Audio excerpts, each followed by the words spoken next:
Till last class, we were seeing about international banking, right? What is international banking? What is its scope? How did it evolve? How did it originate? And what are its features? And today we will see about international finance, majorly because the subject is international banking and finance, which means international banking and international finance, right? So what is international finance? International finance is a branch of economics that deals with three subparts, namely international financial economics, which talks about financial flows among nations, application of macroeconomic theory and policy to the global economy. Then we talk about international financial management. International financial management talks about complex financial environment of international business, how you acquire finance at a global level, how you utilize the finance at a global level, and how can the cash flows between nations be managed, how can they be productively distributed. Then we talk about international financial markets, where you are discussing about international financial investments, foreign exchange, instruments of derivatives, all these things. When you learn these three branches of economics, encompass your international finance. What are the features that distinguish your international finance? They are majorly arbitrage, securities, commodities. Arbitrage means it is a risk-free profit. It can be in the areas of tax, wherein you park your investments in a place where there is no tax or where there is lesser tax as compared to your domestic nation. Like for example, in case I'm investing in a corporate deposit in India, the return will be taxed in India. Supposing I park it in a country which has lower amount of tax, lower tax rates, or if I park it in a country where there is no tax rate, obviously the return comes to be untaxed, right? I don't need to pay any tax.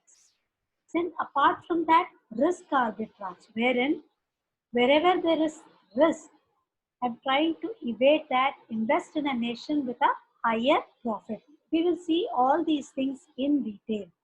See, I can always have my investments and borrowings in a country which lower rate में मैं borrow करके higher rate में invest कर सकती हूँ. That is possible only when we have international finance, right? At the national level, I am forced to invest only in my country, in my country's investment avenues, domestic investment avenues. So whether I am taxed, whether I have to bear more risk, less risk, everything depends upon the national happenings. But international finance में ऐसा नहीं है. I have an option also. I can invest here, or if I feel I can make more return somewhere else, I can always invest there. Now talking about the benefits of international finance. I have access to capital markets across the world. It enables a country to borrow during tough times, lend during good times. Like for example, when I need to have access to somebody else's capital market, I can always borrow.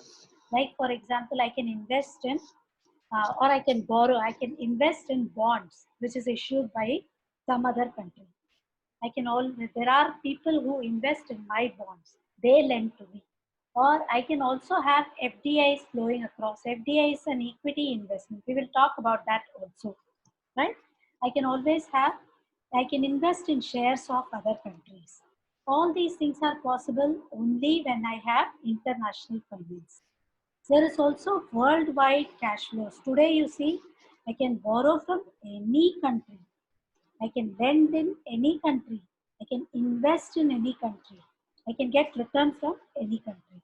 It's all possible only because of the concept international finance is operational. And apart from that, any kind of excessive domestic regulation through global financial institutions is all prevented. because we have all the rules and regulations relaxed. RBI also permits funds from other countries, right? Into, say, in the form of FDI into some other country. Supposing somebody wants to invest in Reliance, they can go ahead seeking permission of the concerned authorities. There is no such restriction much, right? We also invite countries to invest into our companies, and it leads to a healthy competition. We have always heard of the term survival of the fittest. जो ethically compete कर रहा है, जो products अच्छे हैं, we are allowing them into the nation. There is a healthy competition जो customer satisfaction में ध्यान दे रहा है, वो survive कर सकता है. Therefore, when you see countries investing, we feel that when apart from that, even at a global level, they will also find a potential market only when they see the scope to grow. India is a potential market because we invite investments in all fields. We have population which is ready to explore new things, etc. So therefore, banking system also becomes effective because funds are flowing across the nation or across the globe. Now, apart from that, it also provides information on vital areas of investments, wherein we always find out which countries to invest in. Database hai. Exim Bank provides you with help on the database, right? You can invest here. This project is feasible. They will return the money to you if you invest here. So capital allocation can be effectively done. International finance versus domestic finance. International finance may you have foreign country exposure, both in terms of currency. You may have to convert one currency to another currency. Today that currency may fetch you a good return. Return इसमें high आता होगा. Or say today $1 equal to ₹50, and if I'm converting my dollars to rupees, tomorrow if it goes up to 52 rupees, it is fine. But if it goes to 48 rupees, I am at a loss. Are you following? जब मेरे पास $1 है, आज का rate है $1 equal to 50. कल 52 जाएगा तो मुझे कोई टेंशन नहीं है, पर अगर 48 जाएगा तो मुझे टेंशन है. That is one thing.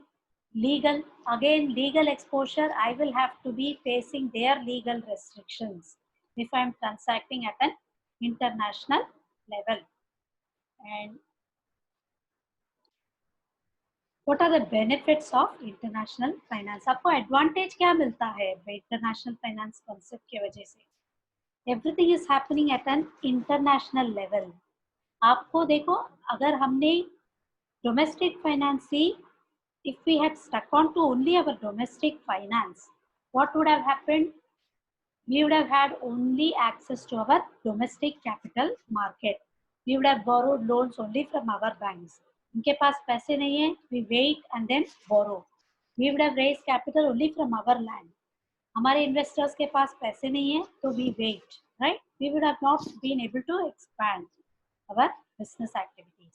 But since we have international finance, we can borrow money from anywhere. We can lend money anywhere. Country to country हो सकता है, corporate to country हो सकता है, country to corporate हो सकता है, country to investor, retail investor हो सकता है, right? Retail investors से foreign corporates हो सकता है. ये सब only because you have international finance.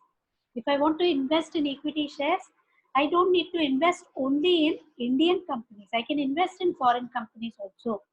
Bonds में invest करना है. Bond is what I'm lending to some other company, correct?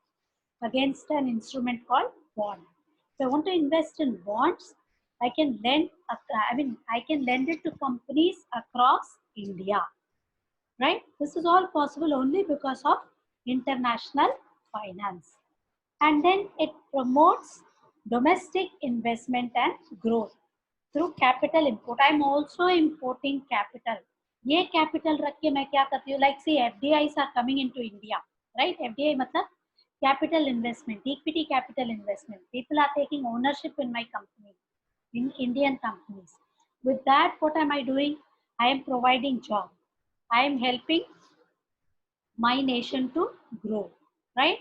by providing jobs, by helping in infrastructure development, ये capital मैं काफी ways में use कर सकती हूँ जो foreign से आया है. And worldwide, cash flows can exert a corrective force against bad government policies. In case government policies is not suitable, right? Or if they are not so very efficient in promoting development and growth.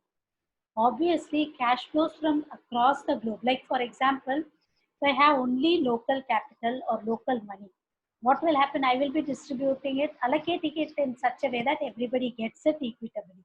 जितना हो सके मैं allocation कर रही हूँ.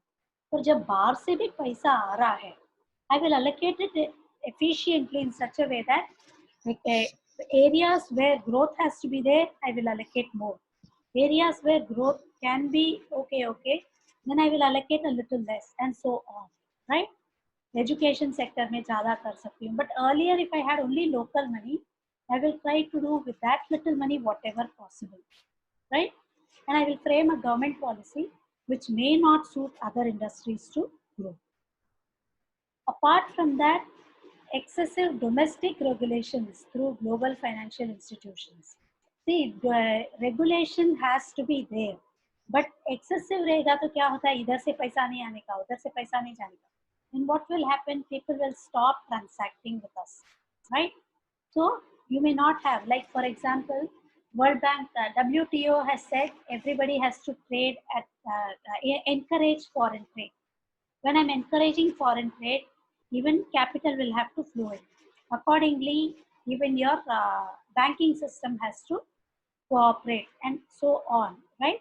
So when this happens, obviously nobody can place stringent restrictions. They will have to be in a liberalized way. Plus, it leads to a healthy competition. In the sense, only those who can tap the market in a proper way. You will have to supply only good products to the people. Otherwise, the other nation is going to lay restrictions. You will have to make the product in such a way that they are saleable. You cannot dump anything on the consumer and ask them to consume. So everybody tries their best. Everybody wants to sell the best to the market. Therefore, there is a healthy competition in a price effective manner. Apart from that, any investment you want to make, like if I want to invest in a country, I can always have information from any of these supranational institutions, or I can even have it from institutions in my country, Exim Bank, etc. Like, is it feasible to invest there? Can I allocate 50% of the capital for the, can I contribute to 50% of the capital to this company? Will it do well? Has it got the potential? Has the country got the potential? All these things can be analyzed. So therefore, what will happen? Capital allocation in any nation will be utilized properly. If it is foreigners' capital, he is going to be questioning you on the utilization of capital. If I borrow money from foreign country or World Bank or any other supranational institutions or global financial institutions, they are going to question me. So I will have to utilize the funds so borrowed in an efficient way. International finance, we have foreign country exposure, whereas in domestic finance, we don't have any foreign country exposure. You are exposed to currency variations. Like for example, I may have exposure to US dollar. US dollar may go up, down. In case I have transactions in US dollar, I may be, when I transact, if I hold US dollars, the next day, if dollar against rupee falls, I am at a risk, right? And then I may have legal restrictions. When I'm transacting with other countries, anytime any legal issues come up, I need to face it, because I'm not only doing it at my country level, I'm doing it at a global level. Political policies change. Like for example, till now I was allowed to transact with some country XYZ. Then all of a sudden my country says any funds from that country will be checked, right? So this is a political policy. And then cultural differences. Like for example, our cultures don't match, so I have to make a product according to their culture I have to do my business according to their culture, then again, this is a problem. And then conducting business in global macro economy. Whereas in domestic finance, you are conducting business only in domestic macro economy. When I conduct business in global macro economy, I will have to adhere to the rules and regulation, and it's a big market that I'm conducting my transactions, right? Or business dealings. But whereas if it is domestic, it is only restricted to my own country, my own rules and regulation, my own legal, restrictions. Any doubts so far? When I say balance of payment, it is a statement that shows accounts of or accounting record of all monetary or economic transactions between a country and the rest of the world.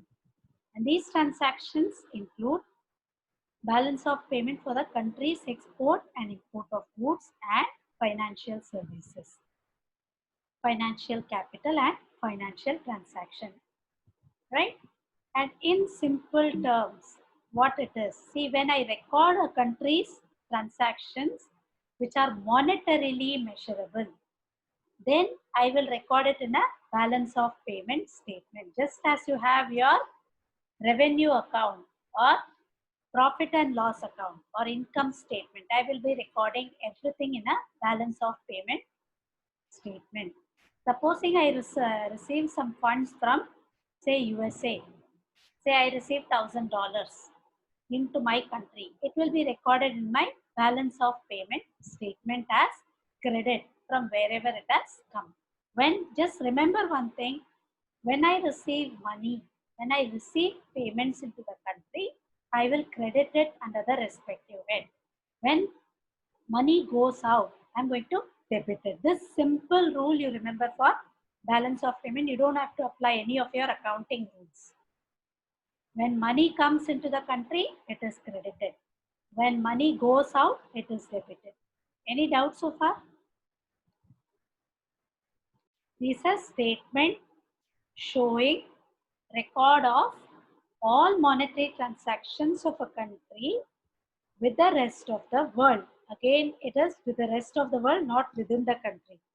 And they will include all transactions pertaining to payment of a country for its exports and import of goods, financial capital, financial transfer. With this, we will wind up for the day because you had a class and you did not have the break.